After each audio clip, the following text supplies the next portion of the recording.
Texans fans, how you doing? NFL family, how we feeling? Your boy Blastoff, man. I'm back again, man. It's been a couple of weeks. I think it's been about a week and a half since I last tapped in with you guys, man. It's been a lot going on. I live a real life, guys. I do this here because I love it, but I still gotta go to work. Still gotta get these bills paid around here, and one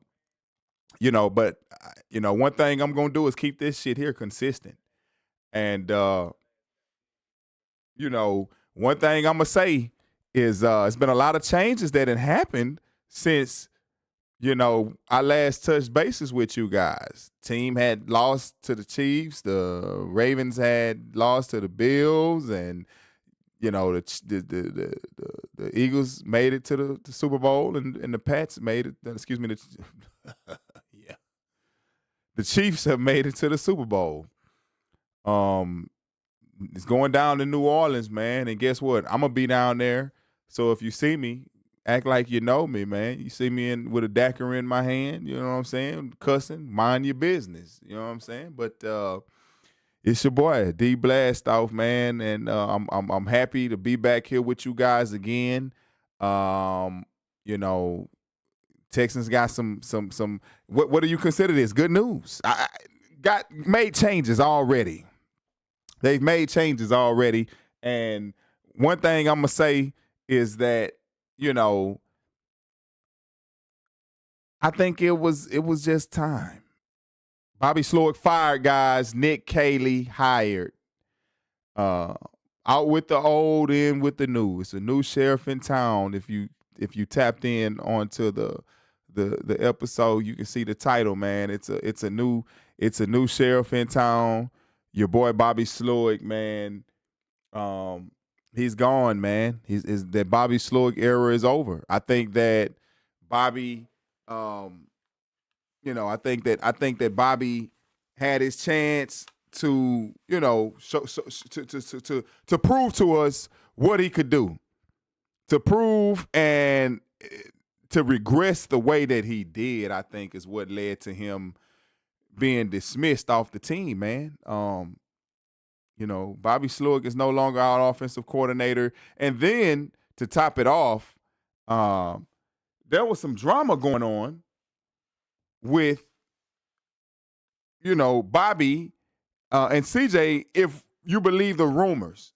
Lance Zierlein and co reported, Lance Zierlein off of ESPN 790 in Houston, said that from one of their sources, Bobby and CJ got into it, in CJ's interview with the Texans initially. And, there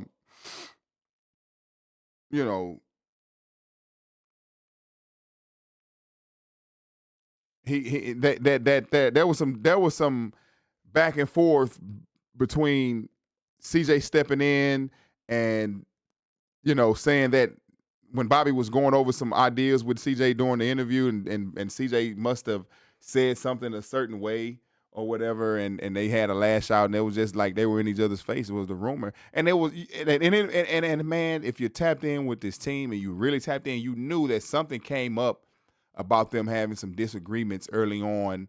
I guess last year, not so much this year, but last year. But they went on to such a prolific season. CJ, had such a merited season, historic season, that kind of went away. But it all emerged after, Slowik has been fired, man. But you know what? We're not going to dwell on that. We're going to dwell on, that changes are coming. And now the Texans these ain't the same old Texans. They're not just holding on to guys and trying to force it down your throats and whatever. They're serious about winning football. And if you look at this and you analyze this team for the past 2 years, the defense has improved dramatically, if you ask me, and the drafting, especially on that side of the ball, has improved dramatically. I do believe that D'Amico has that defensive ilk in him to take this team. He has a Super Bowl caliber defense.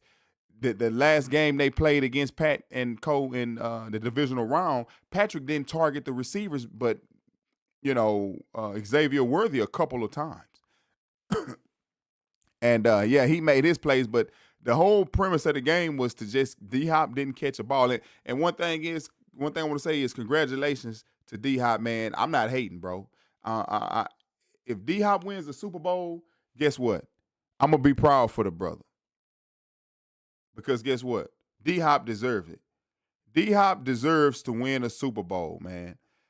He's played with so many different quarterbacks and has remained healthy and remained clutch, reliable since his time when he first came on with us here down there in Houston. D-Hop, man, I seen the clip earlier. D-Hop was stating that he had a mink coat from his father.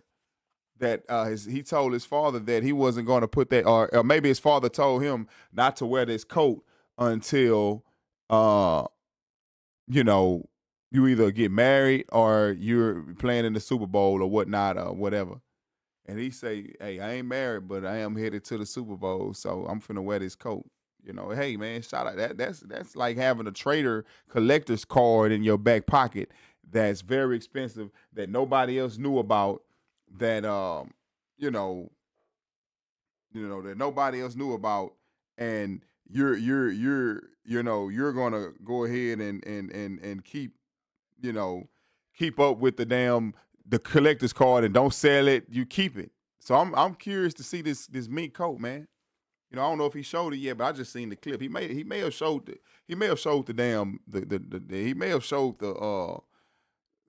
mink coat. But anyway,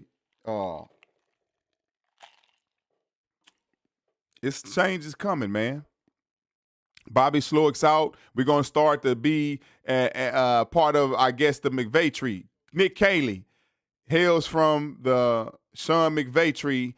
For those of you that are not familiar with Sean McVay, he's the head coach of the Los Angeles Rams. And about 2 or 3 years back. What's up, Brand? My boy Brandon Hallam, what's up, baby? How you doing, man? HTown, stand up, baby. You know how we do it, baby. You know how we do it. Shouts out to Brandon Hallam. Yeah, but Sean McVay, man, him and Matthew Stafford, who is if you listen to CJ speak in the past, he says he idolizes, he watches Matt Stafford. He wants to replicate his game. He it's something about Matthew Stafford's game that he loves, and he loves that offensive attack and how they do it. Basically, your boy, Sean McVay has a balanced offense where he tends to use feature tight ends more. They got to help out more, and they're featured more. And he uses the running backs more in the passing game, and it's just a more balanced attack. It's a zone. It's more of a zone blocking. It's an outside zone scheme. Getting the linebackers, getting the offensive line in motion according to what the defense is doing. They're more adjustable. That's the one thing about it. They have more motion, and they use the motion. It's not just motion just to distract someone. No, that motion can be a pop play. It's not just to try to distract you. That motion is moving for a purpose, and that means a lot more than what it meant to us when you may seen Tank Dell going in motion, or you may have seen, whoever was in the slot moving around, or whoever moving around. This is actually has purpose. This I'm excited to see this because now CJ's seems to have had some kind of influence. If you think about it, just think about this, guys. CJ has definitely had some type of influence on what's going on with the pick of Nick Caley coming from the Sean McVay tree. And one thing about it is, Sean McVay was a brilliant young coach. A brilliant young coach, won his Super Bowl. I think he was 36, 37 at the time when he won it. And, I want to see, I'm curious to see what happens here. I'm I'm curious to see what happens here with the basically this time CJ's being able to get his input. You make no mistake about it. To me, this has CJ Stroud written all over it. You know, he feels like he can thrive in this system. He loves this system. He studies Matt Stafford. He studies the system. He loves the way the system is ran. Even when we played the Rams in the preseason, I think he had a few words with McVay. I think we had a practice against the Rams actually, and I think we beat the Rams in the preseason, and they had exchanged some civilities. Him and McVay, I remember seeing on after the preseason game, and he's getting what he wants. This team's serious about winning. If your quarterback feels like he can win like this, he plays enough, he's earned the respect of the organization, and they're listening to him. Remember, guys, when Deshaun Watson wanted to have his input on the new GM hire and the next head coach pick, and it was said that he was going to get that input and that influence on who the organization was going to choose. Well, it seems like this is what's going on. Seems like this is something that he has had his influence on. Matt LaFleur. Let's go down the McVay coaching tree. Because McVay, let's go down the coaching tree. Matt LaFleur, current head coach of the Green Bay Packers. He served as the Rams offensive coordinator in 2017. And before he was the Titans OC, and then he landed the job at the Packers back in 2019. We got Zach Taylor. Hey, these are some prominent names, bro. Come on, let's go. Zach Taylor. This boy, Sean McVay, planted seeds, man. And we just picked up one of them. That's why, a lot of guys, if you listen to the radio heads and a lot of guys that know football, this was Nick Caley was one of the hey, man, Sean McVay is planting seeds and they're flourishing around the league. Don't be surprised if Nick Caley, he give him a couple of years. Don't be surprised if Nick Caley comes out, man, and gets a head coaching job. But this here offense, man, is finna get prolific, guys. We got a guy that gonna have his own say, his own way on how to mold, and I'm pretty sure he's in the lab as we speak.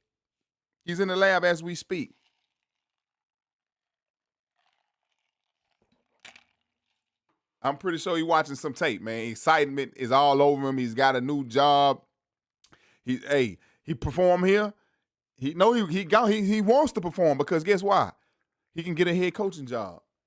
You got Kevin O'Connell, Minnesota Vikings head coach. Man, look at these coaches that have come from Sean McVay, bro. All of their teams are playoff teams or playoff caliber teams or record-setting teams. Up to a certain point, I'm not sure if he finished the season this way, but Joe Burrow was yards and touchdowns for the season, was smashing it, man. He was killing everybody. Zach Taylor's, head coach of the Cincinnati Bengals. Raheem Morris brought the Falcons to a point they had never been in a long time. Outside that loss to the Patriots, but Raheem Morris had them on the verge of a playoff berth. They just missed it by a hair.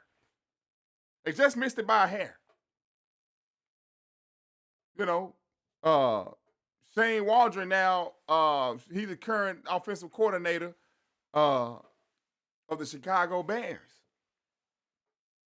And Jed Fish. We got some prominent names. Zach Taylor, Brandon Staley, guys, of the Los Angeles Chargers. And he was the assistant coach of the 49ers this year. People, this is a respective setup here, guys. One thing about it, we got something to be happy about. Bobby Slowik's gone, man. And all respects to Bobby for what he did last year. I think he has a future in this league. I think Bobby's going to be a great I think he's going to definitely be hired and given another chance because Bobby has shown the propensity to have he had a spark. Last year was considered a spark. This year was considered a how do you say it, a regression but he came in the league on fire. But then you know what? When you come in the league like that, teams have time to study you and study what you do. And then he's not experienced. He was his first time as a play caller. Bobby had never been a play caller up until this point. He was I think, passing game coordinator or whatever, or whatever. I don't get me mistaken in San Francisco.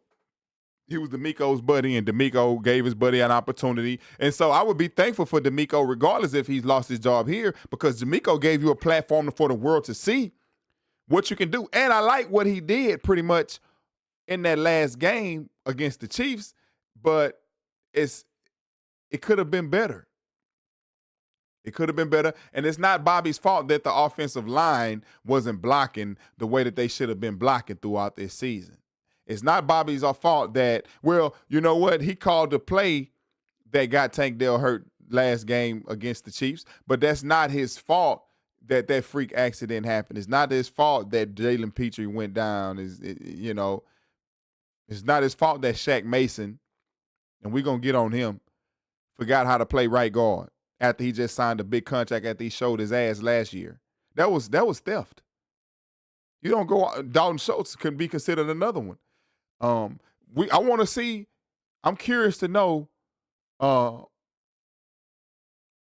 will happen. I don't doubt for 1 second that Dalton Schultz will be back. I think he'll be back.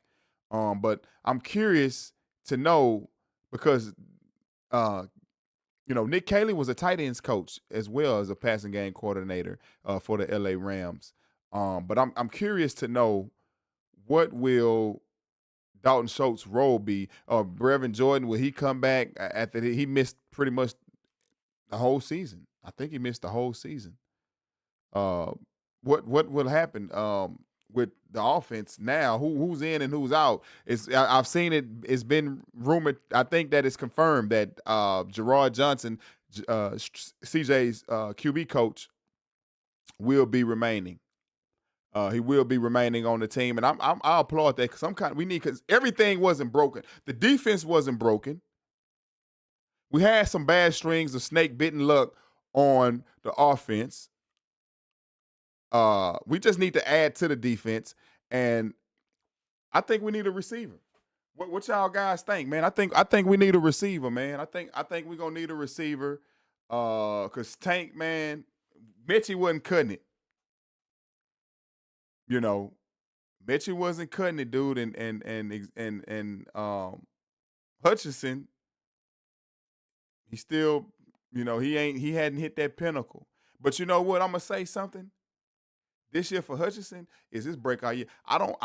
Hey man, all respects to John Mechie, and I know he went through a tough time, and we all know that John Mechie went through a tough time. But the one thing I'm gonna say about John Mechie is that it's a business. It's a business. It's a business. Let's just keep it real. It's a business. And one thing I'm going to say about John Mechie is that, yeah, we know he suffered from cancer, and you got to get a guy a break at some point. But at some point, dude, you're going to have to stand up. You're going to have to stand up.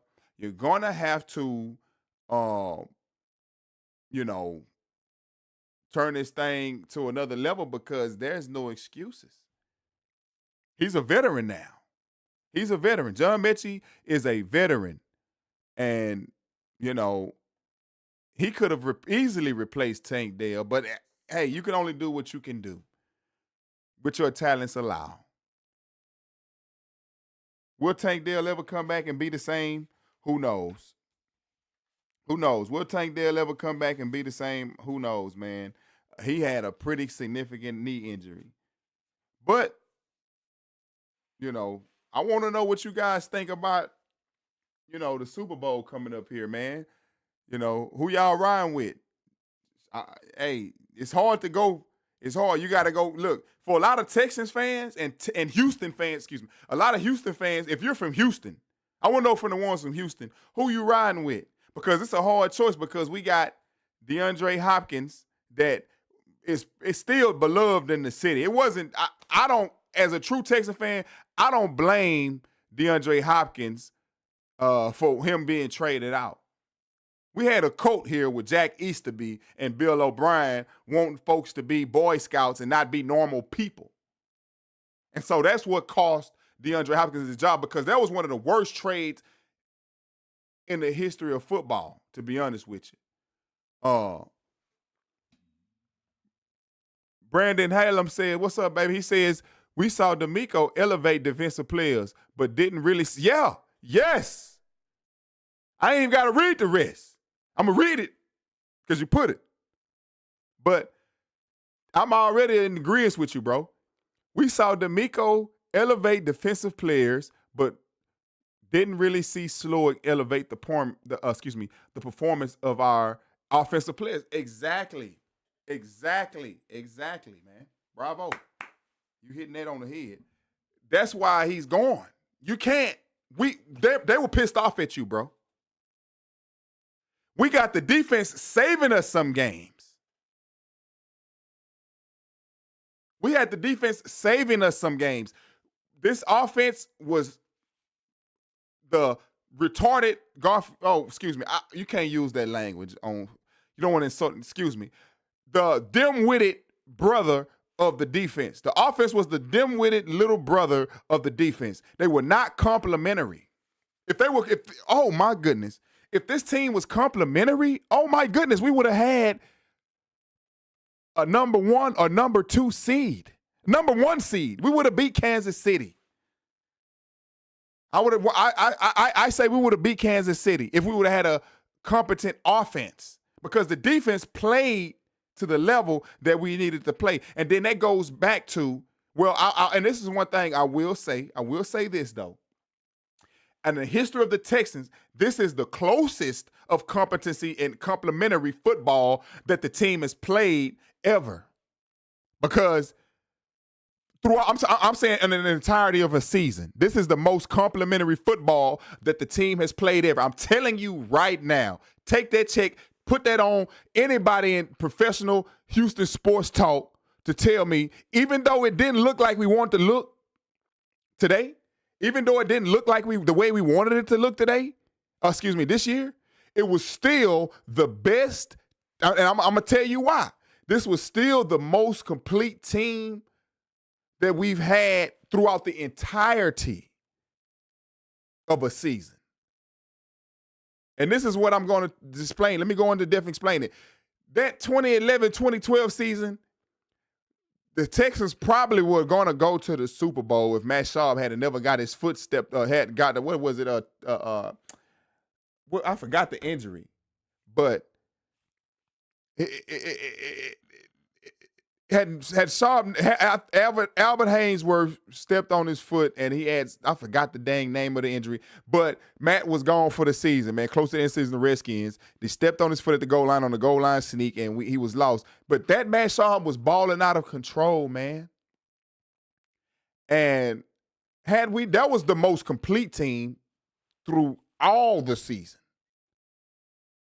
But once he left off, and we went into the playoffs and we lost against, I think we beat the Bengals and then we lost against the Ravens. And because Jacoby Jones forgot how to field a punt, or RIP, Jacoby Jones. But that was the most complete complementary team throughout of our history. But this is the second most, because we went in, and you know what makes it the second most? Our quarterback. He didn't throw a pick and didn't turn the ball over that game. He played lights out. He tried his best. But it was just too much to overcome with the refs. And yes, I'm saying with the refs, it was just too much to overcome. It was just too much to overcome with the refs and whatnot. This is the most complete team, man. Brandon says, I wonder if Nick Caley can make the offensive guys play above their abilities. Well, we're about to find out. We're about to find out, Brand. We're about to find out. You know what?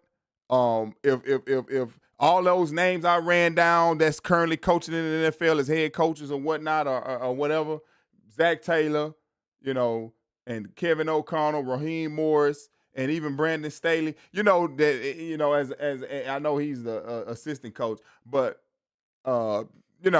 if these names mean anything, then we got nothing to worry about, man. I think this is the next level. Now, the thing is, this is the thing that's so beautiful about this picture. Let's just say the OC part is Let's just say the OC's part is secured now. DeMeco Ryans is a elite defensive coordinator / head coach, and we're gonna put the head coach on top. All DeMeco needed was someone to compliment him. That's all he needed. Hey, I got my part. That's why a lot of guys, and it's understandably so, was upset about us not getting Chip Kelly. And it's understandably so. That's why a lot of guys were upset about us not grabbing Chip Kelly. And I can get it because I ain't going to lie. If I'm being honest, I wanted Chip Kelly. I wanted Chip Kelly. I wanted Chip Kelly, man. I thought that, Chip Kelly could be look,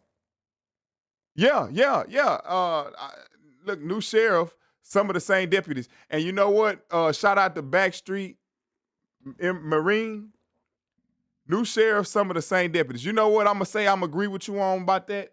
And I think you may be coming at it about Popovich.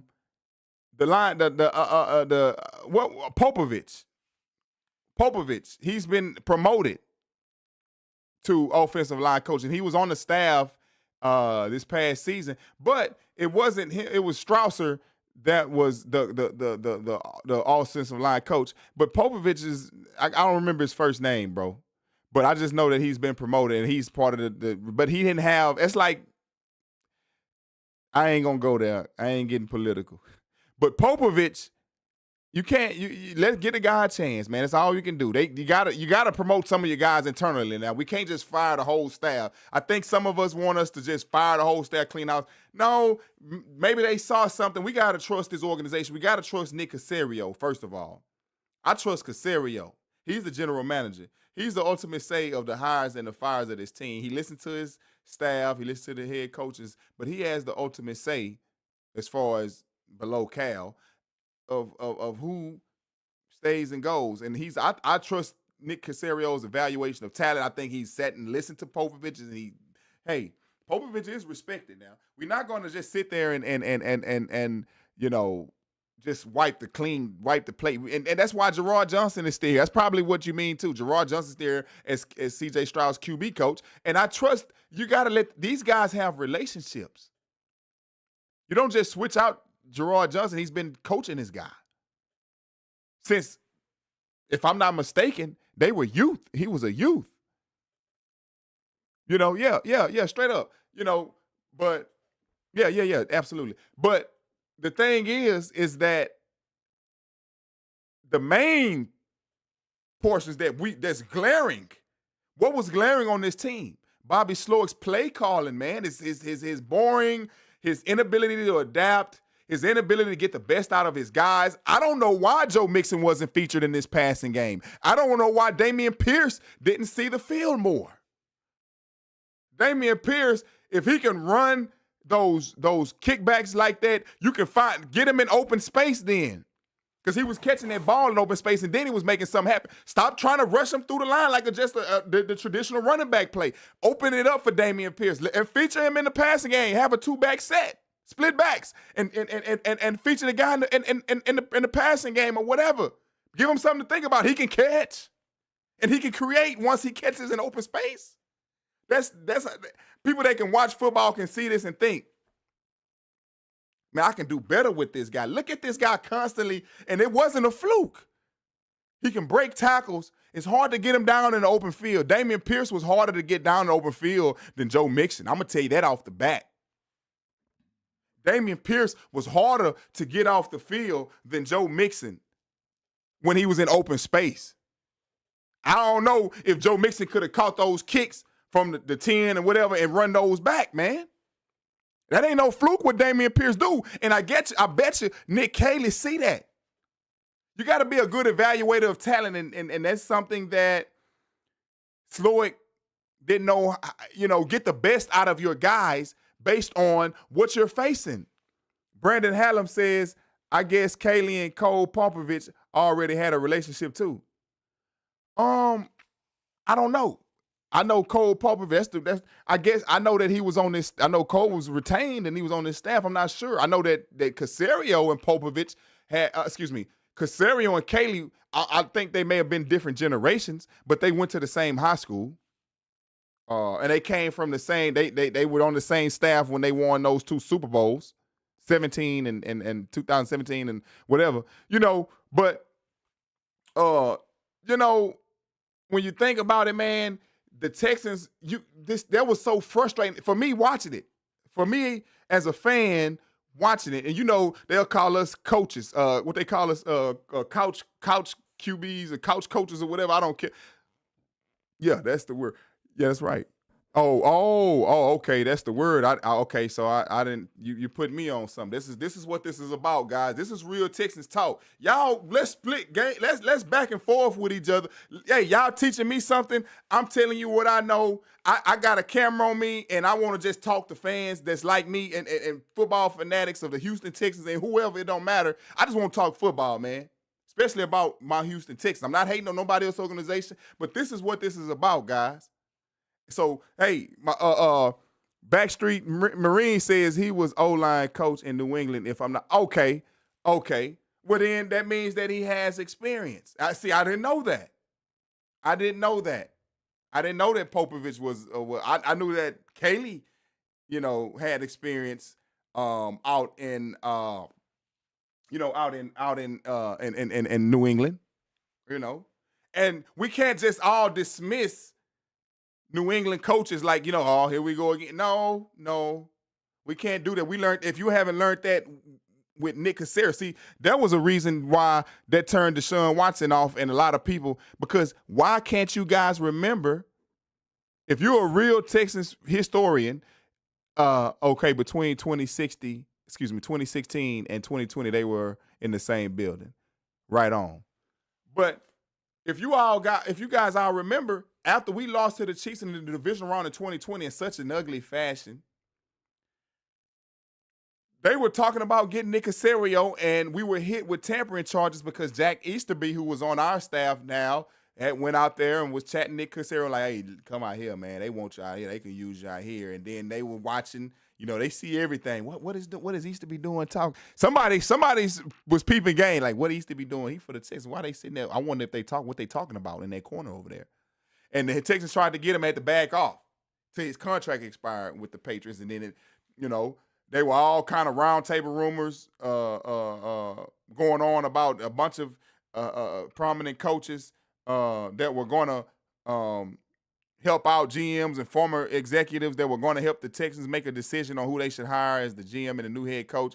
But again, I don't know if this was all on Cal, but he swooped out there and got the right one. I don't care what anybody says, man. I call him #calculated Caserio. That dude plays chess, and anybody that was expecting, I remember, I don't forget when they brought Cully in, they brought Levy in, I still knew that was just a temporary wooden drawbridge in the actual rebuilding of this team.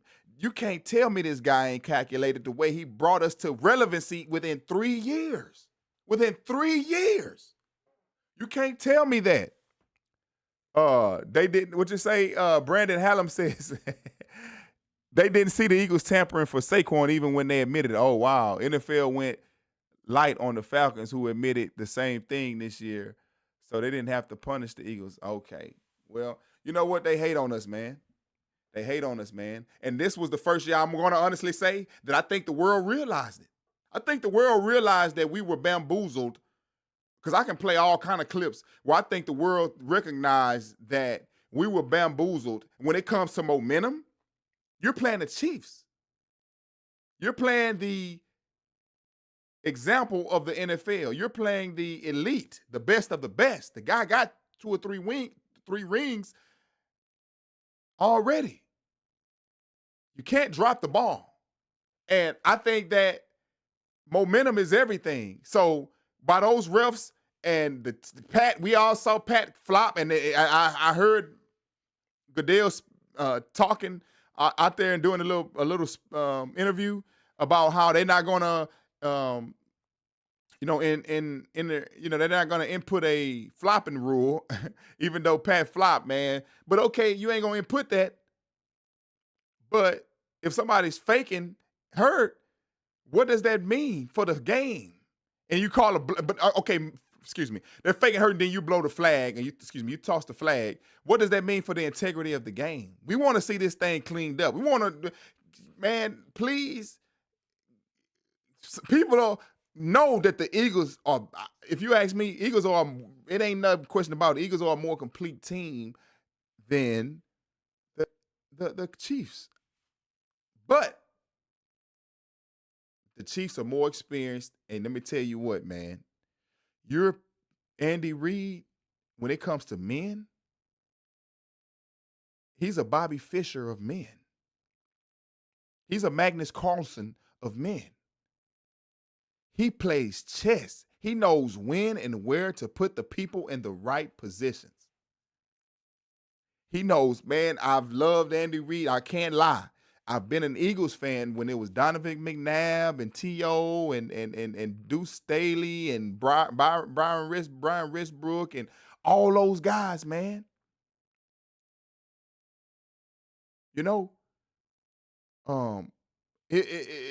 That guy I just always admired. He kept his team in the NFC Championship. He just couldn't best Bill Belichick. He just couldn't best Bill Belichick. That was the only thing. But Bill gone. You got to give credit to.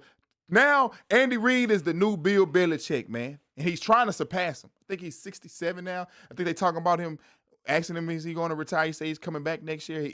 They saying it's not about competition, but I think it is. He wants to be the greatest, but he says he just enjoys teaching. He just enjoys coaching. He just enjoys it. That's his passion. And he's found his calm place after he lost his son and whatever else he's been through in his life. Maybe a divorce or whatever. Andy Reid is one of the greatest coaches, if not man. You got it, man. I'm just. I can only say this because from my lifetime, between him and Bill Belichick, these are the two greatest coaches in my awareness of the NFL.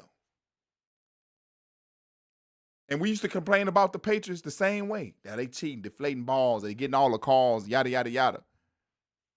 Man, I got so much respect for Andy Reid, man. Go through some of these chats, man. We got a lot of chats in here. Brandon says, it's Houston versus everybody. Yeah, we know that. We know that, bro. It's Houston versus everybody. Titans and Chiefs colluded all year. Wow. Neither were happy about Stroud doing well, so the Chiefs sent Snead to the Titans. You know what? And what Snead? He talked all that stuff on the Pivot Podcast. And shout out to the Pivot Podcast, man. Hey, I just seen Stingley on there with his dad.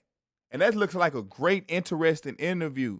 I may try to squeeze in a clip of that before the show. With I don't even know if it's aired yet, but I know that I seen the preview of the Pivot Podcast with Derek Stingley and his dad, man.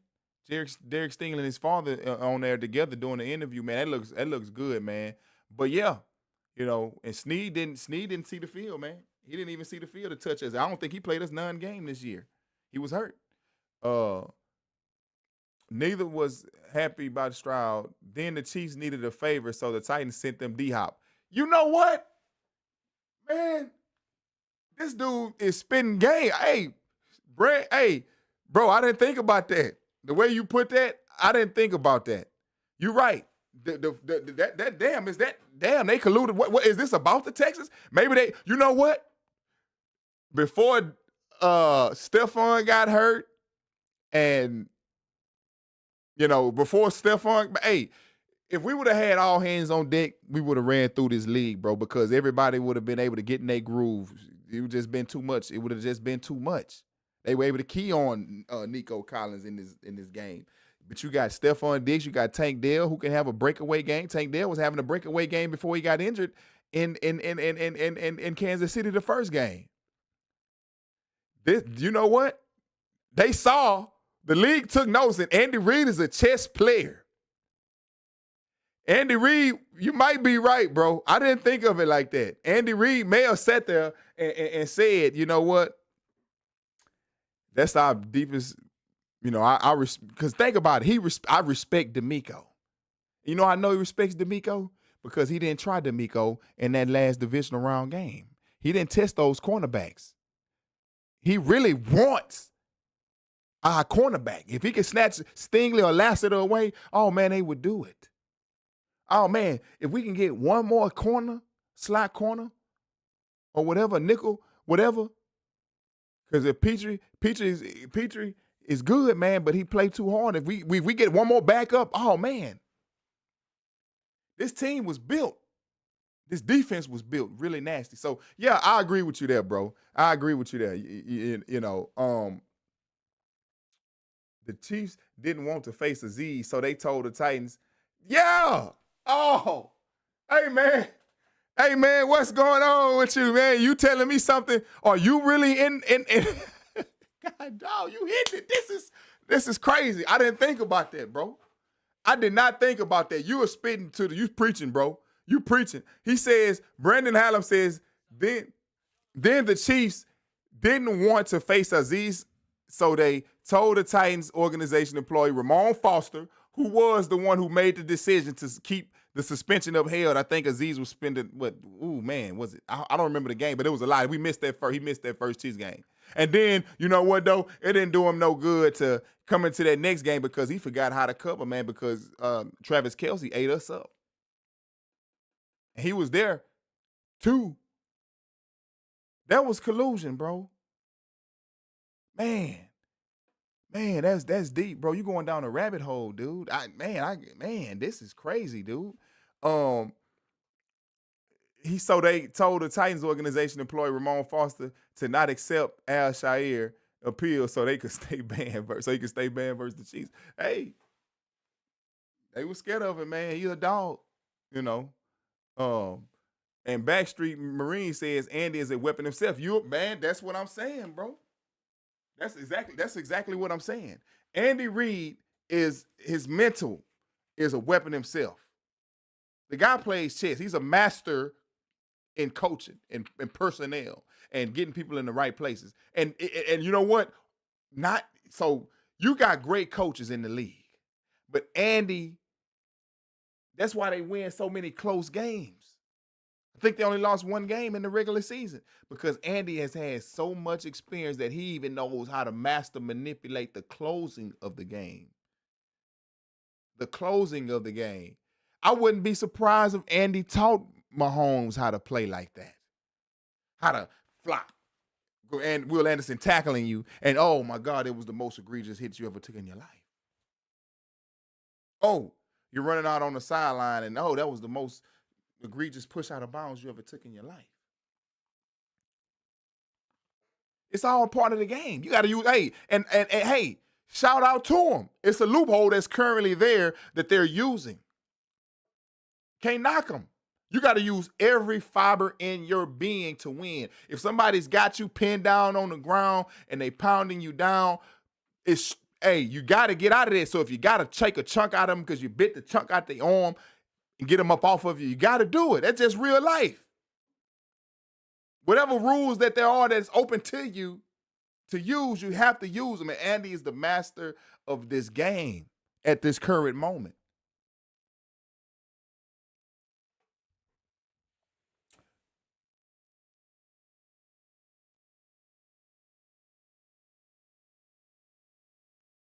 Then the assistant GM for the Chiefs went over to be the Titans GM.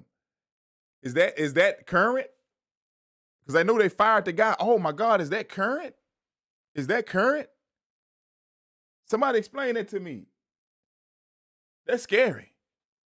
That's scary. Is the current assistant GM of the Chiefs the Titans GM? Is that current? My God. Also crazy, every player that left the Titans for the Texans the last 2 years got suspended this year. Man, this guy been doing his damn research, man. This guy been doing his research. I gotta look into that, man. Every player that the Texans that left it. Oh man. The Nico Autry got suspended. Azeez Al-Shaair. Wait, are you saying that these guys are infiltrating this team? Are you saying that they infiltrating the team? Wait, what are you saying, bro? This is y'all live with the real Texans talk, and we really Texans talking Texans, man. And we got Brandon Hallam here spitting some crazy stuff that got my head exploding. I didn't think of these type of things, man. Every player that was suspended from the Texans this year was every player that left the Titans this year or last year. Brandon Ham says also crazy. Every player that left the Titans for the Texans the last 2 years got suspended this year. Wow, that's crazy, man. That's crazy, man. I wouldn't have known that, man. I'm trying to think of who else. I know Danico Archer. I know Azeez. And when Titan players were suspended for the same thing, they appealed and had their suspensions lifted. Wow. Azeez, Autry, Mario Edwards all got suspended. Oh, Mario Edwards, so words, bro. Arden Key had his suspension lifted. Then the Titans had a sneaky tank for the #1 pick that's current. No, Amy Adams is having the league pulling strings for the Texans. That's why you had the Texans owner and the GM telling the league is bullshit. And you know what, man? You know something about Amy Adams. I know her and Hannah McNair. They have at it, bro. And it's and you know what? Another thing somebody pointed out. The Titans were able to, and you know what, they're gonna call us crazy, bro. If we say this shit, excuse my language, if we say this stuff, Brand, they gonna call us crazy, bro. They're gonna say, man, that's what they're gonna say. But this, you have a point. The Texans could not get the color scheme that they really wanted with the HTown blue more prominent in their uniforms. They had to do what they had to do. But when somebody point out, look, the Chargers, the Lions, you know, these sort of teams, nobody's bothering them, you know. Even the Houston Cougars filed their appeal and was able to keep those Oiler-like uniforms. The Houston Cougars, University of Houston. But for some reason, they hate the Texans, man. They hate the Texans. And hey, man, you know, you may be on to something, man. I don't know, man. That's scary, the things that you put out there, man. But, you know, I don't know, man. Is this something that, you know, we should be concerned about? I don't know. I want to get back to this Sean McVay scheme, though, man. I think this is going to be good for us. This is going to be what's going to take us to the next level. We got to outthink these guys, man. We're just going to have to outthink these guys, man. I like the Sean McVay scheme because it's known for its creativity and its adaptability and effectiveness. You know, the outside zone run game, man, it's a primary run scheme when the offensive line blocks laterally to create the running lanes for the running back. You know, and I seen Joe Mixon try to cut back a lot this year, but there just wasn't any lanes. I think Joe Mixon, I think he'll benefit because he's a cutback. He loves to cut. Joe Mixon not a bruiser. He can bruise you. But Joe Mixon, you can tell he likes to hop and cut to the left or right, but there was just nothing there because the blocking scheme wasn't fitting his style. And I think and think about it. He comes from a Zach Taylor because he was still under Zach Taylor before he was gone. So it makes sense. It makes sense. And I think that this scheme will fit Joe Mixon better, especially being from this. He's been under this in this sort of fashion schemes before. It's gonna fit the running back. It's gonna fit the quarterback. You know, it's gonna fit the offensive line. I for one think that Shaq Mason, man, I don't know what his place is on this team. Maybe he just hit the wall all of a sudden. It happens. It happens. I know he had that 1-year deal, and he proved himself to be able to block and had a Pro Bowl style year, damn near prolific year blocking. But for some reason, he forgot how to ball. I'm wondering, man, was they calling? Y'all know what? Think about it. They calling Aziz Al Shair Agent Zero. Cause damn, Brandon Hallam got me thinking, man. Like, man, they calling him Agent Zero. Was he really a double agent for the Titans to blow that game? How the hell you let Travis Kelsey just get that open, bro? Did you really? Maybe he really was, man. But where else did he played in San Fran? Nah, because that's D'Amico's guy. We gonna leave that alone. I'm sorry. Now I'm getting too deep. I ain't gonna say that. I'm getting too deep down the rabbit hole because he came with D'Amico, man. He's D'Amico's guy. D'Amico went and got Aziz Ashad. He ain't played a couple of years, a year or two with the Titans, and then all of a sudden decide, let me come out here and sabotage the Houston Texans, man. No, that's not what happened. We're not gonna say that, guys. It's crazy for thought, but we're not gonna say that, guys. But yeah, man. I don't know, man. I'm gonna tell you, as far as the Super Bowl is concerned, I'm rocking with Jalen Hurts, man. I'm gonna tell you right now, Channel View guy. The Chiefs have been handed victories, and it's been blatant. And you got too many people, and we ain't saying this is one of the things where you just going with the masses' opinion. No, if you got 100 people pointing at a person saying that I seen him steal this. I seen him cheating. And you got that person and his family saying, no, he didn't. But you got 100 people saying I did that don't know each other. That ain't got that some of these are professionals or doctors and lawyers and whatever. They saying, hey, I seen this guy. No, he wasn't. This is, no, man. Some of the things let's just call it what it is. You can call it cheating, or you can just call it they get light calls, they get away with a lot. Let's just call it what it is. They get away with a lot. Hey, So for me, I'm gonna go back to I was always a Eagles fan back before the Texans became an organization. I was an Eagles fan during while Texans was still in inception. I didn't become a Texans fan until 2003. I know they came in the league and played in 2002, but I became a Texans fan in 2003 when Andre Johnson got on the team, and I seen one guy making all these plays, and I started rocking with my team. So a year later, I became a diehard Texans fan. I just rolled. I've been that way since. I don't really remember the first year. Only thing I remember the first year we won the Governor's Cup when we beat Dallas. I remember that. That's about one of the only things I remember about the first year. But from then on, the battles with David Garrard. I used to be a Mark Brunell fan, believe it or not, fan. I'm ashamed to say I used to be a Mark Brunell fan. And if you guys know who the Mark Brunell fan, I ain't gonna even say who I'm not even gonna say who Mark Brunell was a quarterback of, but I was a Mark Brunell fan, a Fred Taylor fan. Now I didn't gave it away with Fred Taylor. But hey, you know what? It's been Texans, man, since then. But when McNabb left, I think I fell off that train. But I used to be a diehard Eagles fan.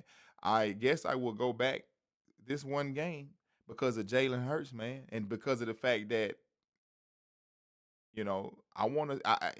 Either one can win. I'll be happy for D Hop, but I'd be more happier for Jalen Hurts. I think the city of Houston would as well.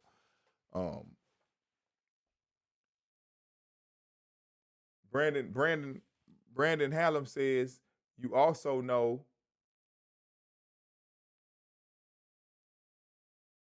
that the Titans ownership and the NFL league colluding because it's still happening after Titans fired their GM. Yep. Yeah. Oh yeah. I'm concerned, bro, about that. Yeah, that concerned me, bro.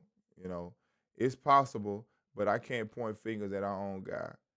Besides, Aziz had the same coverage problems early in the year in that same spot versus the Bills and another team, I think.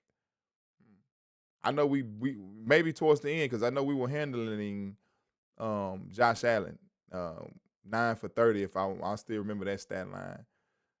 And Fairbairn though, yeah, that all those were momentum killers, man. Those were momentum killers. Fairbairn, the Revs, And you know what? All Patrick did was just go back to what he did that first time he beat us when he just went to him and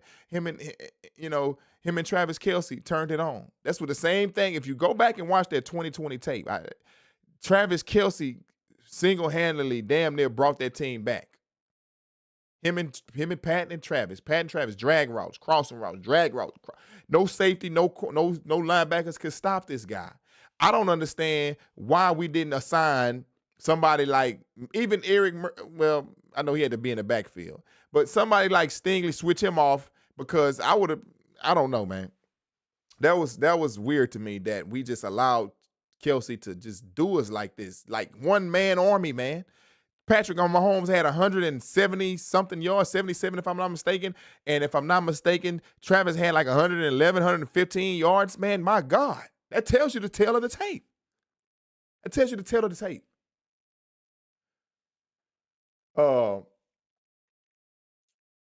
Good time to be an Eagles fan. The league might have your back. Yeah. Put your money. I don't know, though, man. Like somebody say, don't bet on the Chiefs. But you're right. You're right, bro. We need a safety that's good in coverage. DeMeco's defense have always been sus against the man. You are not lying, bro. I've said go back and watch those shows. Go back and watch those shows. Where I've said that one of the only things I was concerned about this defense, they good at the line of scrimmage, they good in the middle of the field, but they susceptible to the deep pass. Time after time again this season, they were dropping touchdowns on Drake May and Naylor. What's his name? Naylor, I forget, Justin Naylor, whatever his name was. What's his name? The quarterback of the Vikings, Sam Darnold, was dropping dimes on us. Drake May was dropping dimes. We were just blowing coverages, man, on the deep pass. The secondary was blowing it. That was the weak spot. DeMeco can be better in the deep pass. But you're not, I want to say that towards the end of the season, that cleaned up. But we needed Christian Harris this season, too, because we're going to have to be able to stop some of these scrambling QBs, because I feel like they just let the Ravens game go. But I think that in the Ravens game,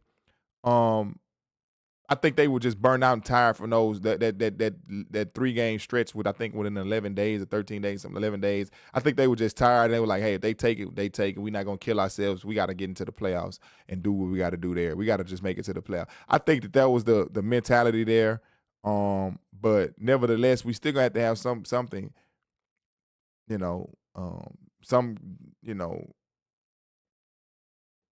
to some speed in the linebacker core or something, because we're going to run into these guys again. If I'm not mistaken, I know we play the Chiefs again. So we're going to see. Petrie would have popped Kelce and with a fair tackle and gotten suspended 3 games. Yeah. We missed those guys. We missed the Jimmy Warren too. But these guys, Jimmy Warren, I think, man, he just put so much wear and tear on his body that his shit just breaks. Excuse my language. He just breaks, man. Left and right, man. Jimmy Ward, I don't know. He just injury prone, dude, and he's very good, but he's just so injury prone. He plays with a reckless abandonment, and I done seen him hurt other guy. I think he gave Lassiter a concussion one game. He ran right into him. He tearing his own body up. Petrie the same way. Petrie played, but Petrie's a lot younger. But we don't need it. Hey, best ability is availability. So you don't have to. I know you want to put the fear. These guys are enforcers. Those guys are the type of guys that put the fear of football into these guys when they come. Just like Brian Cushing was an enforcer. Brian Cushing was an enforcer, man. We think about it. Those are players that other offensive guys were afraid of. Yeah, I agree with you, Backstreet. Jimmy Ward is a guaranteed IR recipient, bro. Straight facts, bro. Straight facts. He every year, I guess he's been 2 years now, but he's been hurt. He's not been there for the playoffs and nothing. He's been just hurt, man.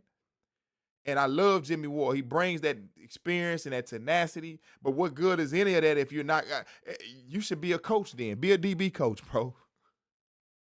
You would be one of the highly respected DB coaches coming in as an assistant DB coach or whatever, defensive back coach, whatever, bro.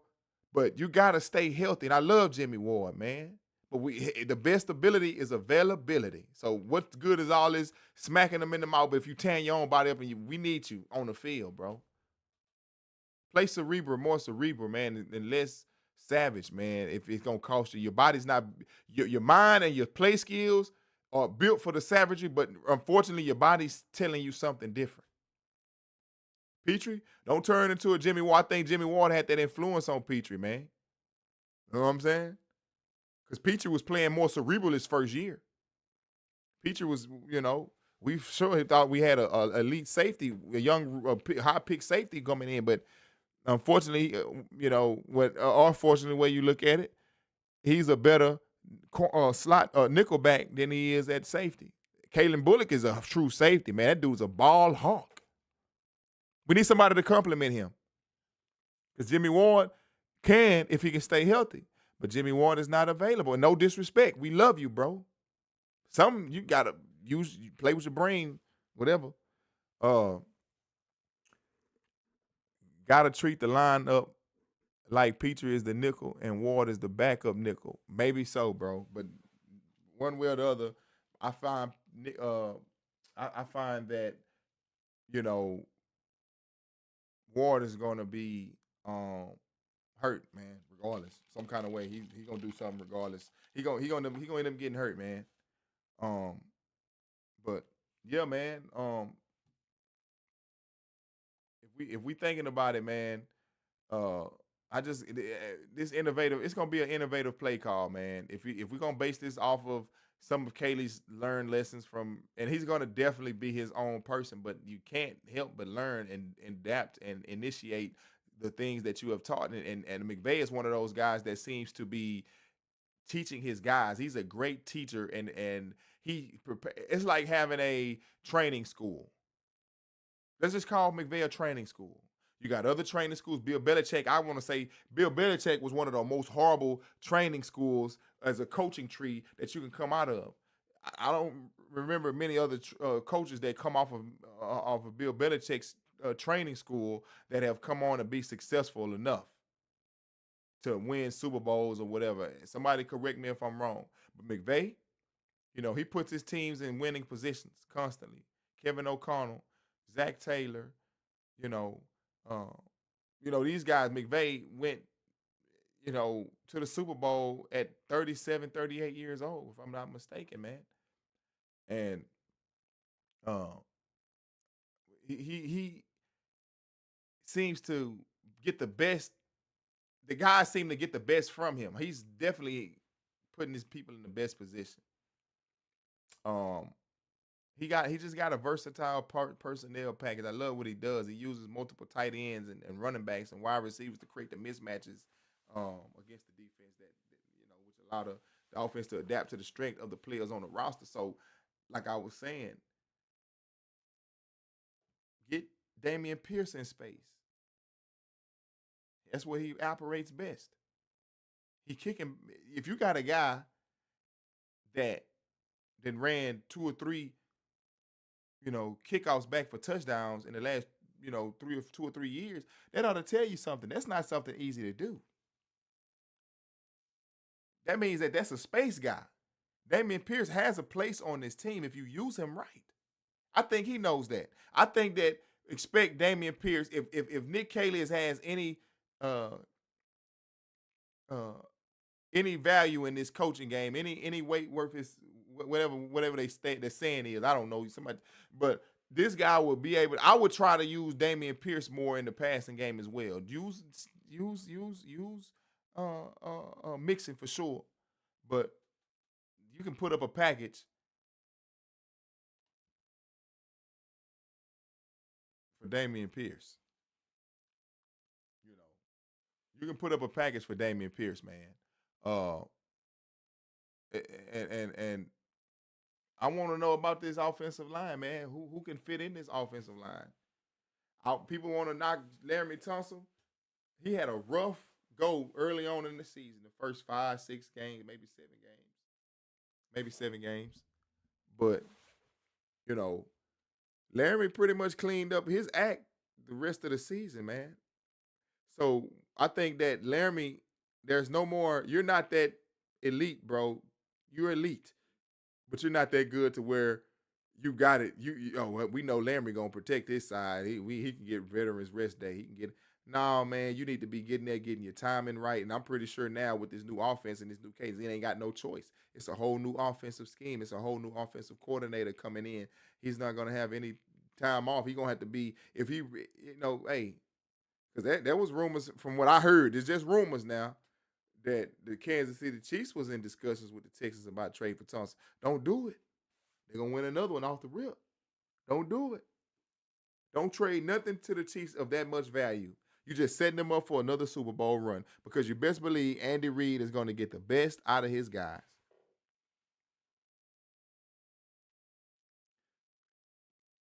Texans,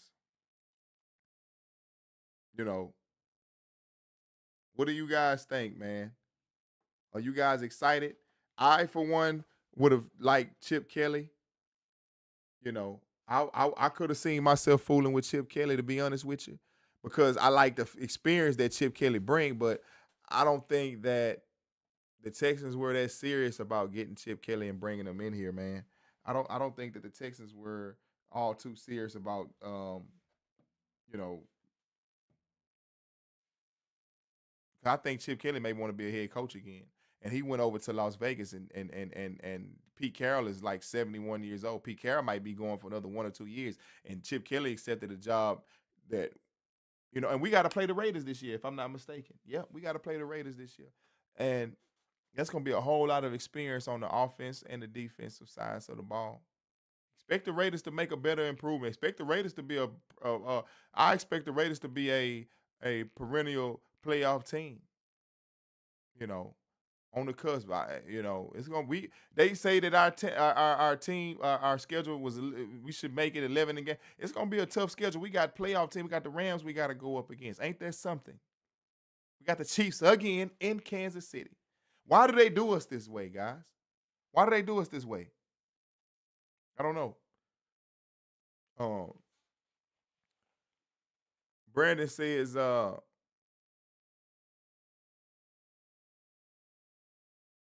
okay, let me go with Bradstreet. A Marine says, if we can draft the safety from Georgia, Malachi Starks, we'd be straight. He was back there with Lassiter. Okay, okay, okay. He was back there with Starks. Okay, with Lassiter. He was back there with Lassiter. I'm gonna have to do some research on that young brother. Yeah, I see you say check him out. I'm gonna have to do some research. I just assumed. Brandon Hallam says, I just assumed Starks would be long gone by the time Texans get the pick. Oh, okay. He's that good. Well, you don't even think he'll even make it to that. But do we really need to go? You guys don't feel like we need offensive help, man, on the line, man? I think those are one of the most important. We need to replace this right guard. I think Shaq Mason ain't. We don't, man. Shaq Mason, Titus Howard can be moved to right guard. Maybe I don't know. I think he did better at right guard than he did at right tackle. I think Blake Fisher can still show enough promise to where he should be able to be considered. Uh, hey, you know, um, couldn't use Pierce much last year because he was injured. Yeah, yeah, yeah. You know what? Yep, soft tissue injuries. Yep, he. I forgot about that. And availability is the best ability. Uh, 3 firsts and Trey Smith for Tunsil. That'll be something. Tunsil is a tradable piece, though. We'd be able to grab T. Higgins. Hey, and there go your other receiver, man. That big body. I think T. Higgins like 6'4", big guy, big catch radius. But to I don't know. I really wish that what's his name, Deontay Johnson could have worked out, man. Something wrong with that guy, man, because we could have used that guy. He was getting open in that Chargers game in the playoffs, man. Uh, if Caley builds this team up like the Rams, then they won a couple of 330. They won couple of 330 plus pound guards. Huh. They want them that big, huh? Yeah. Yeah. We're gonna need somebody to protect us, bro. But again, man, you know, when you think about this, um, we in a good spot, guys. That's let's just sum it up. You know, we're in a good spot. I think that they brought in an offensive mind that can adapt and not get stuck in a rut to where we're losing. We're leading games against the Detroit Lions, and then all of a sudden they are able to come back and take the victory. No. Did the Rams lose against the Detroit Lions? No, they beat him. No. We need teams that can. We need an offense that can finish games and complement this defense. I hope that this defense still plays with the passion that they played with and have the excitement that they had and the beliefs that they just trying to get to the Super Bowl. We got these young, and one thing about being young, you're full of ambition, you're full of drive, and you know that's what we need from all across the board. And I love the fact that we have this young team. I'm loving that part of it. I'm loving the culture. The culture is respectability, being just normal guys, respectability. If you believe in this, we respect you. If you believe in that, we respect you. You know, we're all different people from different walks of life that have come together for a common goal, and that common goal is to win a championship. The young coach, he ain't overbearing. He's their age. He's played the game most recently to their age. He treats them like men. He don't treat them like boys and college kids, like the Bill O'Brien, Bill Belichick coaching tree seem to do. Treat a lot of them guys like college kids. These are grown men with families now and live life and have been through hard times. And, you know, you got to treat people with respect, and then that gets you respect. People, you got to make your work environment happy. You make your work environment happy, people are going to do the best job they can and not be replaced. You got to work hard here, but we're going to treat you with the utmost respect and dignity and give you a comfortable place to work. We still demand top tier, high quality stuff of you. And you're going to want to play that way because you love the culture. That's all it is. These all guys are all warriors. They all been at the top throughout their whole lives in middle school, high school, college, that in the pros. They understand their place. You gotta work. You gotta work. Yeah, we know you did this and you did that, and we respect you for that's why we brought you on this team. We respect you what you did on this other team in the league. They didn't know how to utilize you. We know how to utilize you, but don't come in here with a big head. That's why Stephon Diggs was able to come here and adapt. And if you believe what they saying, Stephon Diggs wanted to remain on this team.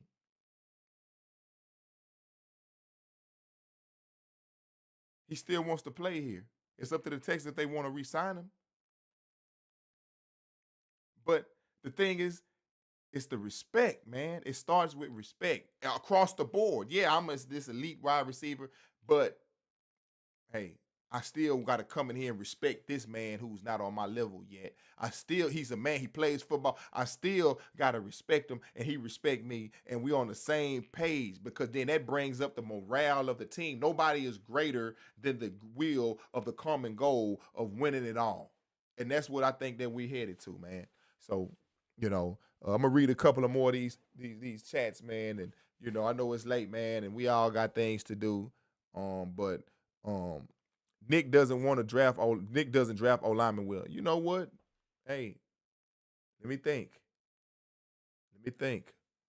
He drafted Juice Scruggs, and we go. I don't know if it was Blake Fisher. Yeah, Blake Fisher was a draft. I think it was a late round draft. Yeah, he was. But Nick drafts well. Because I you know, maybe you might be right about the O lineman, but you know, I think that I won't rate him on that yet. But you know what? Kenyon Green, trash. He may do better signing proven talent in the league. Get some veterans, man. Get a couple of veterans, man. Young veteran, not old, out of dated. But I know offensive linemen are far few in between on the market available. You know, I do understand that. I do understand that. Do we pay? Nah, not this year, but I believe next year we pay CJ. Yeah, I think next year we pay CJ. Because you know who's finna get paid? Stingley. Pay that man. Pay that man. I don't care what nobody say. They say Pat Surtain, you know, uh, uh, uh, uh, and people like, you know, what's his name? Is it Wiggins? They trying to put they disrespect on Stingley, man. Stingley, I wouldn't rather have any other cornerback. I know he had that little short season where he was injured a little bit here or there. He came into the league injured, but that guy is a man master cornerback. You see, Andy Reid respect that guy so much. They didn't test him. Patrick Mahomes didn't test him. Okay, you see that it'll be paid for. Yeah, that's what I would think. Uh, yeah, I think we paid Deshaun in year 3, but that's because yeah, I think we did pay Deshaun in year 3. Yeah, but the dude had balled out so much, man. He, CJ. Um, as much as we love CJ didn't do like he did. He had what 20, 21, 22 touchdowns and 12 interceptions or so this year, or more. It wasn't his best, so we got to make sure that he's all right upstairs, and I think he is. I just think that the offensive scheme and the play calling, he shows that he's clutch. He's in there. He shows that he's clutch. I just think that the play calling didn't suit any of us, and the offensive line didn't do us any justice. And you know what, man? One thing that makes me want to say, just get rid of the damn whole offensive line. How was CJ getting battered and beaten up, and the offensive line just walk off like nothing ever happened? That pissed me off about everybody. Whoever was there at those times. Laramie, all of them. And that's not the first. When CJ got into it with who was it that they played? Was it the Bengals or whoever? And he had that little scruffle. Everybody else ran up, but Laramie walked off like he didn't see anything. Laramie about his check, man. That's what I'm starting to think, man. I'm not paying guys like Harris or Scruggs or Petrie or some of our other guys, or some of the other guys, though. Not much anyway. Yeah, no, Harris got to prove himself. Scruggs definitely ain't done nothing to deserve a check. Petrie, he stayed injured, man. And yeah, he's showing up, but I agree with you on that, man. I'm not gonna lie. I agree with you that if D'Amico can develop linebackers, then they got to get more rookie contract guys. I think that Christian Harris was coming on. He just got injured. He had some kind of weird injury, man. They wouldn't the media wouldn't just kept it under wraps, man, to the whole season, man. I still don't know what was really wrong with Christian Harris. Uh, yeah, yeah, man. At the end of the day, man, you know, we we on a positive up trajectory. We gotta, this not a bad move, firing slow. We know that's not a bad move. And you know what else? It seems now more than ever that the organization is listening to the fan base and listening and making evaluation. They seeing the same things we seeing, and they passing the eye test. There was no reason that Bobby Slowik should have regressed the way that he did. And if I don't know if y'all believe those rumors, but it was said that CJ and Bobby got into it during CJ's first, interview with the team, man. That should have been no reason for that. You know, but hey, we're not here. We're not here to go down and try to prove rumors. And also, we got some Texans expected to hire Mike reported by who's Aaron Wilson reporting that Aaron Wilson's reporting that, and shout out to Texans Fan Battle Podcast, man. Aaron Wilson's reporting that Texas expected to hire Rams senior offensive assistant Jerry Saplinski per Aaron Wilson. Uh, you know, so that's that. Hey, that's another. I think I don't know much about Saplinski, but hey, if this is true, they say that they expected to hire a former Tom Brady quarterback coach with the Patriots, like Nick Caley and Nick Casario, former JCU football alum. That's pretty dope, man. That's pretty dope, man. Brandon Hallam says need those big offensive guards. On the O-line to be the real enforcers and leaders. Yeah, man. Yeah. The battle, everybody knows that studies football. You've heard the battle starts in the trenches, man. The game is won in the trenches, man. You need the front dogs, your people out in front to be mean, nasty dogs. Everybody else, the skill players, the skill players, and your quarterback, the leader, the cerebral guy. But you can't break this guy by letting him get tortured and beat up and battered. No more of that. CJ gonna have to return. I think this is the year that, and you know what? Let's give it this. They always call it a sophomore slump. Let's give him the benefit of the doubt. From what I've seen, he definitely was not in a slump. It was the team itself, the offensive line, was in a new contract slump or something. I don't know, because all them one-year guys, it was some kind of slump on the offensive line, bro.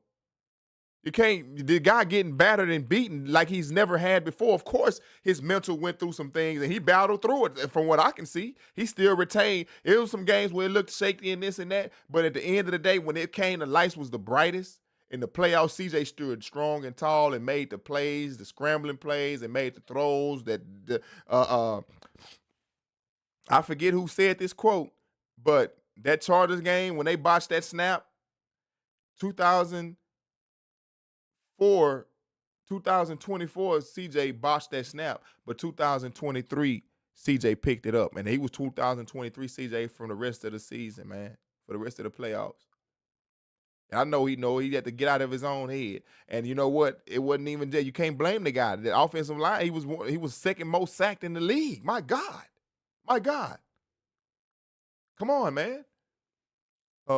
If I knew OC as a tight end guy, then he got to rely on a rookie contract tight end or a cheap vets and dump Schultz contract. Hey, if Schultz can't, because, Schultz can't block, man. Schultz can't block. And then he was not, all respects to Dalton Schultz, man, the Bingham baller, all respects to you, bro. But you were horrible blocking this year. And we all saw that tape in that Chiefs game, bro. You were getting blowed out. And then it wasn't your fault that Bobby Slowik scheme had you blocking Chris Jones and shit. Come on. Whoever you were blocking, you couldn't handle those guys. But you still don't give up on the play. You kind of look, I don't know, man. It didn't look to me like you were trying hard. Like, well, I don't know why. It looked to me like you knew that you wasn't supposed to be on this guy, and you were like, why? You were probably upset. It looked like to me. I ain't saying you were upset, but look to me. Why you putting me on this guy? And you know I can't block. And then he knew. I don't know why he put me on him anyway. He knew I couldn't mess with this guy. But you're not supposed to have that mentality. Mano y mano. Mano y mano. Yeah, lead legit bodyguards, not professionals. Schultz was a waste of 30 M's, man. Yeah. Just saying, we still don't know why Stingley hit him in summer practices, but we felt like we wanted to. We wanted him to. Yeah, I remember that. Yeah, there was a fight broke out. Was that Stingley that hit him that hard? And they had that fight break out, bro? When Schultz's contract is about the same as Saquon's. Yeah, man. Yeah. Look at what we getting out of that contract as opposed to what the Eagles got out of theirs. What you guys feel about us not giving Saquon that extra little money? He stayed healthy this season. I mean, you never know what these guys say, but Saquon playing at home, man. That's where he's from. He's playing in front of his home crowd, man. He got the passion and he's comfortable. He's at home, man. You're going to show out more at home. A dog will show out more in front of the owner than if you was catching him by himself. The owner come outside, oh, I got to eat. He finna go crazy. I was there for the fight. Same day Nico made the crazy move. Okay. Yeah. Hey, man, I'll be out there, too. It be hot out there, don't it, Brandon? It be hot. You know one thing I'm going to say on this show, man, before we get out of here? I don't know who watched this, but the word need to spread that if they got empty seats, because I know they go by the wristband thing because the first come, first they get the wristband. But when people get up, maybe you should have people checking them instead. Hey, are you leaving? So then they can, because it's people that's in the crowd standing on the side, like on the field and down there trying to watch, but they can't get to the seating anymore. So maybe you should have the guards like, hey, or ask whoever are you leaving? Confirm. So okay, let me pull 2 more in and let them, because it'd be too hot for to just have empty seats just because you don't have a band on. But we all came to the same practice. Not like you're paying for these tickets, man.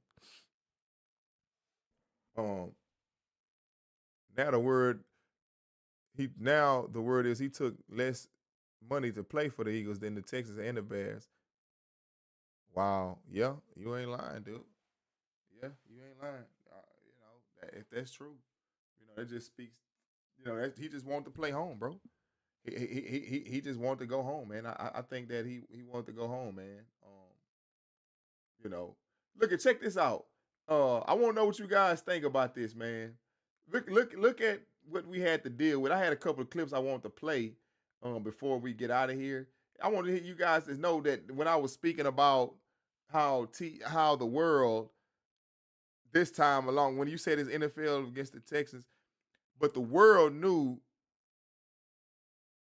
that we were slighted, from Dave Portnoy to T.O.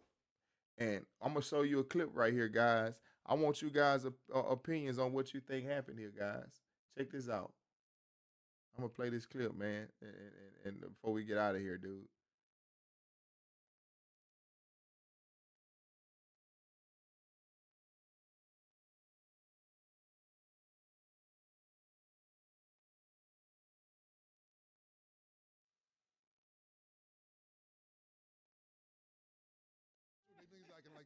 Bro, it's crazy because I wouldn't bet against the Chiefs, like I said, and with the refs. I just honestly, with all the calls. Say the refs.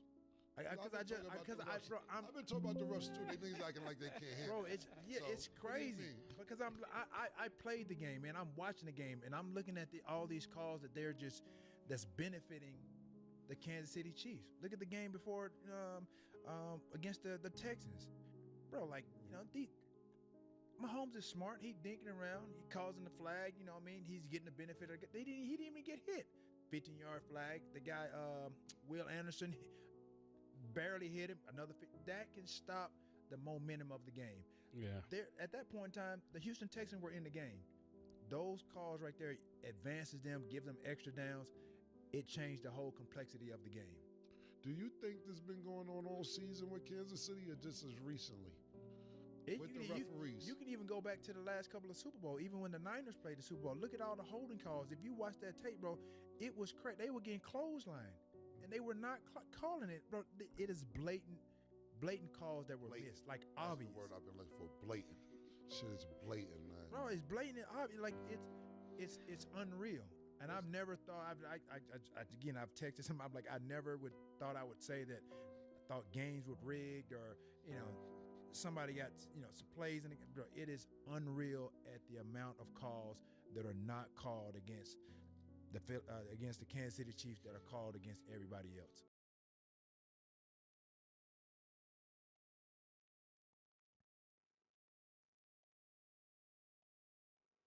Guys, hey, there you go.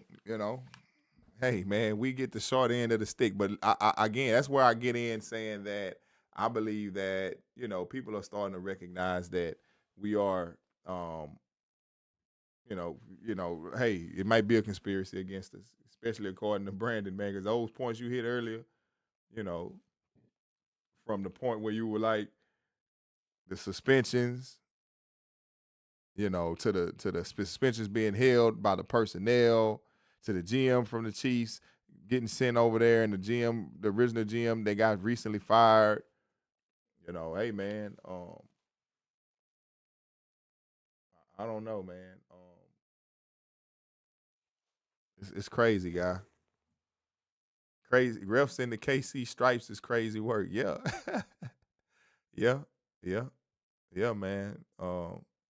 Look how Brandon says, look how much different the calls and more suddenly was starting week 3 at the Vikings. Yeah, bro, it's crazy, man.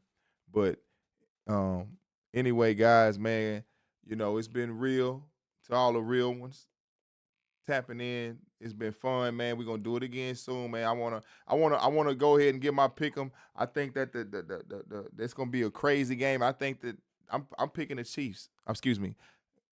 Look, can't get away from them. You can't get away from them, man. But I'm gonna pick the Eagles, man. I think that they're just too complete. As long as they stay healthy, I think they're gonna be on the revenge tour. I think that the Chiefs have been playing